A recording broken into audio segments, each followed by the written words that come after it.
हाँ, पहली बात तो ये समझना है कि हमारा मलिन मन संसार का चिंतन छोड़कर कम से कम भागवतिक तो करने लगा ना। वो हनुमान जी का करे, राम जी का करे, श्याम जी का करे, शिव जी का करे, देवी जी का करे, गणेश जी का करे, सत हैं, सब भगवत स्वरूप हैं। गंदा चिंतन छोड़कर कम से कम अच्छा चिंतन तो बनने लगा।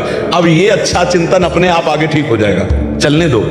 ऐसा सबके जीवन में होता है, ऐसे सबके जीवन में। तुम्हें कुछ नहीं करना, बस सत चिंतन करते रहो। जब मन आवे तब राम जी का भजन करो, जब मन आवे तब श्याम जी का भजन करो, जब मन आवे बस इधर का दैवी संपदा का। तो सत चिंतन के प्रभाव से जब असत चिंतन हटेगा तब आसक्ति होने लगेगी, और आसक्ति कईयों से नहीं होती।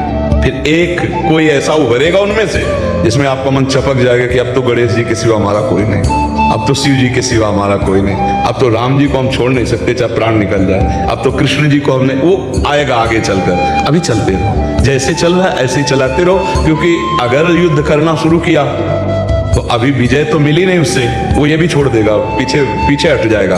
उसको बहुत प्यार से लगाया जाता है। देखो, नाम जप की हम आपको पद्धति बताते हैं। जैसे हमें एक आदेश मिला कि आप ये नाम जप करो, अब मन उसमें लगता नहीं, मन की चाल है।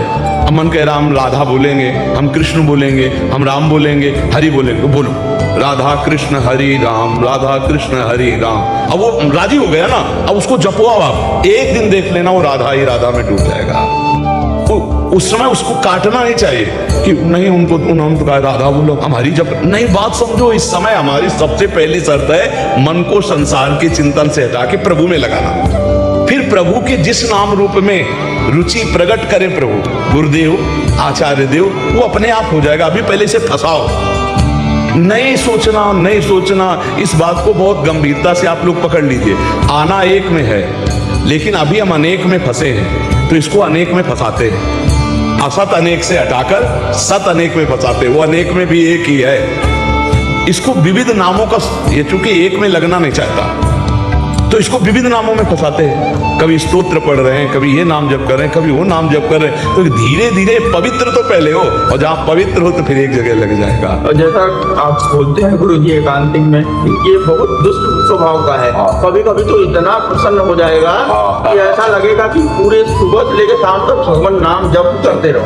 और कभी कभी थोड़ी सी प्रतिकूल परिस्थिति आ जाएगी, थोड़ी सी, तो हृदय अंदर से एकदम जलन उठेगी, फिर चिल्लाएंगे राम राम राम राम राम। फिर धीरे धीरे, पर इसमें यह देखना है कि उस जलन को सह जाना है। अगर सह गए, टूटे नहीं, तो आपकी भूमिका बढ़ने लगेगी हृदय की। और अगर टूट गए तो फिर आपको उसी क्लास में पढ़ना पड़ेगा। सहना बहुत बड़ी मतलब साधना है। जो सहने लगा उसके अध्यात्म की भूमिका बढ़ने लगती है। बस ये बात हमारी ध्यान रखना, विपत्ति, दुख, निंदा, अपमान, उपहास, ये हमारी भूमिका बढ़ाने वाला पावर देंगे।